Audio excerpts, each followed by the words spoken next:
নমস্কাৰ বন্ধু বান্ধৱীসকল তোমালোক সকলোকে মোৰ ইউটিউব চেনেল কুইক ক্লাছলৈ স্বাগতম জনাইছো বন্ধু বান্ধৱীসকল আজি আমি ডিসকাস কৰিম ক্লাছ 10 আছামিজ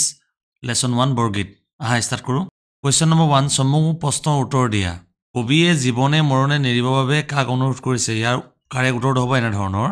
কবিয়ে জীৱনে মৰণে নেৰিবৰ বাবে হৰিক অৰ্থাৎ ভগৱানক অনুৰোধ কৰিছে মই ৰাখিবা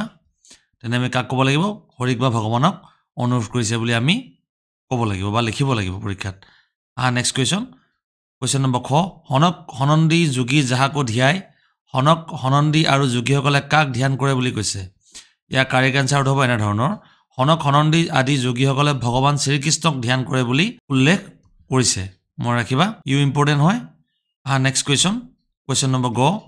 কবি কিহৰ আতুৰ হোৱা বুলি কৈছে কবিয়ে সাংসাৰিক দুখত আতুৰ হোৱা বুলি ক'ব খুজিছে বা কৈছে সাংসাৰিক জীৱনত কিছুমান হুক দুখ থাকেই next point question number ঘ বৰগীতটিৰ কোনে ৰচনা কৰিছিল বৰগীতটি শ্ৰী শ্ৰী মাধৱদেৱে ৰচনা কৰিছিল বৰগীতটিৰ ৰচক হৈছে শ্ৰী শ্ৰী মাধৱদেৱ next question number প্ৰথম চ কবিয়ে বান্ধৱ বুলি কাক সম্বোধন কৰিছে ইয়াৰ কাৰেক্ট আনসাৰ হ'ব এনে ধৰণৰ কবিয়ে বান্ধৱ বুলি হৰিকে সম্বোধন কৰিছে হৰি মানে ভগৱান question নম্বৰ দ্বিতীয় চ মুপাখ মানে কি মুপাখ মানে হৈছে মায়াৰ বান্ধোনে হৈছে মুপাখ মানুহ আসলতে মুপাখত আবদ্ধ হ'ব নালাগে question নম্বৰ 2 বৰগীতটিৰ মূল ভাৱ লিখা শ্ৰী শ্ৰী মাধৱদেৱৰ ৰচিত ৰাগ বসন্তত বৰগীতটিৰ এটি ভক্তি ৰসাত্মক কবিতা এই বৰগীতটিৰ জৰিয়তে কবি মাধৱদেৱে পৰমাৰ্থক বিষয়ৰ ভাৱ ব্যক্ত কৰিছে কবিয়ে নিজকে অধম বুলি হৰিস্বৰূপ শ্ৰীকৃষ্ণক এই বিশ্ব ব্ৰহ্মাণ্ডৰ গৰাকী বুলি জ্ঞান কৰি তেওঁৰ শ্ৰী চৰণত শৰণ লৈছে কবিৰ মতে এই সংসাৰখনত মায়া মোহত আবদ্ধ হৈ সকলো ভগৱানৰ কথা পাহৰি যায় তেওঁক স্মৰণ নকৰে শ্ৰীকৃষ্ণৰ মহিমা কথা বুজি নাপায় তেওঁ যে আমাৰ মুক্তিৰ পথ মুকলি কৰি দিব পাৰে এই কথা মানুহে নুবুজে তেওঁ শ্ৰীকৃষ্ণৰ চৰণ দুখনিক মহাধন বুলি কৈছে ভকতসকলৰ বাবে শ্ৰীকৃষ্ণই হৈছে তেওঁলোকৰ জীৱন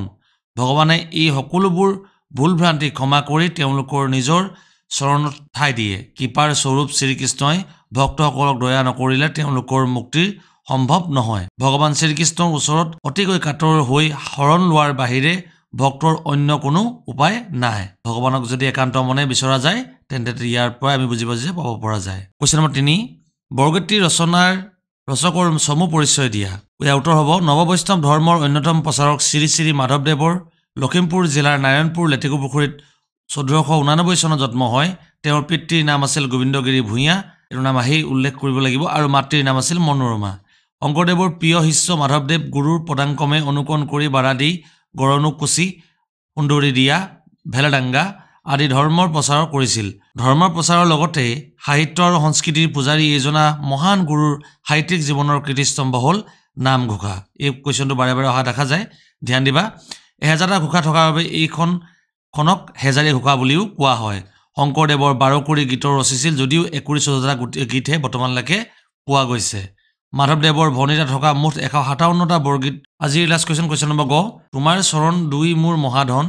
ভকত জনৰ নিজ তুমি সে জীৱন এই কথা ফাকিৰ তাৎপৰ্যটো হ'ব এনে ধৰণৰ